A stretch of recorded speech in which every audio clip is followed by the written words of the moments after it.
উপস্থিত সম্মানীয় অতিথিগণ এবং আমার সামনে উপস্থিত বাংলার বিভিন্ন প্রান্ত থেকে আগত আমার দিদি ভাইরা, সকলে জানাই আন্তরিক সালাম ও শুভেচ্ছা।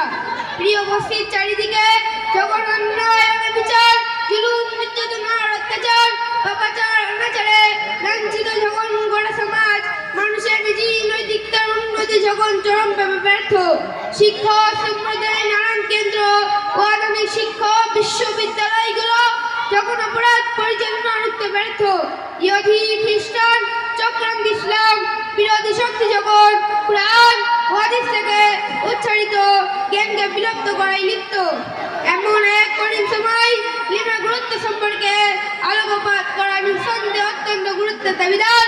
তাই এই সম্পর্কে কিঞ্চিত আলোচনা করার প্রয়াস করব ইনশাআল্লাহ। সম্মানীয় উপস্থিত, আল্লাহ তাআলা মানব জাতিকে সৃষ্টি করেছেন কেবল তার ইবাদতের জন্য এবং গায়রুল্লাহর ইবাদত থেকে দূরে থাকার জন্য। তাই মানব জাতির জন্য আবশ্যক হলো আল্লাহ তাআলার ইবাদত করা এবং আল্লাহ তাআলার এক তওবাত ও এক নিষ্ঠাকে স্বীকার করা। এই আবশ্যকীয় প্রয়োজন পূরণ করার জন্য প্রত্যেককে দিনী ইলম শিক্ষা প্রত্যেকের জন্য জরুরি, কারণ একমাত্র এই জ্ঞানের মাধ্যমেই হক ও বাতিলের মধ্যে পার্থক্য করতে পারে। কেননা আল্লাহ তাআলা কোরআনে কারিমে সূরা জুমার আয়াত নম্বর 9 এর মধ্যে ঘোষণা করেছেন, কুল হাল ইয়াস্তাবিল্লাযীনা ইয়ালামুনা ওয়াল্লাযীনা লা ইয়ালামুন, অর্থাৎ জ্ঞানী ও অজ্ঞ কখনো এক হতে পারে না। সম্মানীয় শ্রোতামণ্ডলী, উপরোক্ত আয়াতের মাধ্যমে আল্লাহ তাআলা ইলমওয়ালা এবং অজ্ঞদের মধ্যে পার্থক্য করেছেন, পাশাপাশি ইলমওয়ালার মর্যাদাও পরিষ্কার করে দিয়েছেন। পবিত্র কোরআনের সাথে অসংখ্য হাদিসের মধ্যে ইলমের গুরুত্ব ও সম্পর্ক করানো হয়েছে। সুতরাং বিশ্বনবী জগৎগুরু জানাবে মুহাম্মদুর রাসূলুল্লাহ সাল্লাল্লাহু আলাইহি ওয়াসাল্লাম তিরমিজি শরীফ 2091 নম্বর হাদিসে ইরশাদ করেছেন, তাআল্লামুল কুরআনা ওয়াল ফারাইদ ওয়াল্লিমুন নাসা ফাইন্নী মাকদুম, অর্থাৎ তোমরা কুরআন এবং ইলমের ফরজ শিক্ষা করো, কেননা আমাকে উঠিয়ে আনা হবে, আমি তোমাদের মধ্যে চিরকাল থাকবো না। সম্মানীয় উপস্থিত, ইলমের ফজিলত সম্পর্কে হাদিসের ভান্ডার আমাদের কাছে আছে।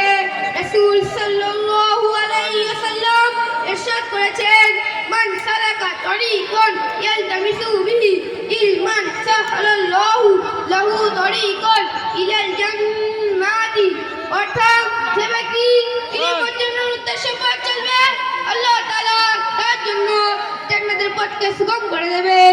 হযরত মুআয বিন জাবাল রাদিয়াল্লাহু তাআলা আনহু ইলম উপকার এমন ভাবে বর্ণনা করেছেন, ইলম শেখা ইবাদত, ইলম আলোচনা করা তাসবিহ করা নেই, ইলম উন্মেষণ করা জিহাদ, অজ্ঞতা শেখানো সাদকা, ইলম অজ্ঞতাদের শেখানো আল্লাহ তাআলার নেক কালামের মাধ্যম, ইলম হালাল হারামের মধ্যে পার্থক্য করে, হক ও বাতিলের মধ্যে ব্যবধান তৈরি করে, জান্নাতের রাস্তার জন্য রশনি, নির্জনের বন্ধু, বিদেশের সাথী, শত্রুদের মোকাবেলায় হাতিয়ার এবং অজ্ঞদের মোকাবেলায় নিরাপত্তা দেয়।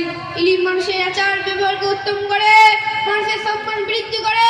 ইলম অর্জনকারীদের জন্য আসমানে ফেরেশতা, জমিনে পশু পাখি, পানিতে মাছ দোয়া করে। কিন্তু বড় পরিতাপের বিষয়, আমরা নিজেদের ইলম শিক্ষার জন্য প্রস্তুত নই এবং আমাদের ভবিষ্যৎ প্রজন্মেরও দিন শেখানোর জন্য প্রস্তুত নই। আমরা তাদের এমন এক শিক্ষার দিকে ফেলে দিয়েছি, সেটা শিক্ষা কেবল পার্থিব জীবনেই লাভবান, কিন্তু তার আখিরাতে কোনো উপকার হবে না। সেটা শিখেছে হালাল হারামের মধ্যে পার্থক্য করতে পারবে না, পিতামাতার হক ও অধিকার শিখবে না, বড়দের আদব সম্মান শিখবে না, শিখবে কেবল জ্ঞান এবং তৈরি হবে টাকা ছাপানোর মেশিন।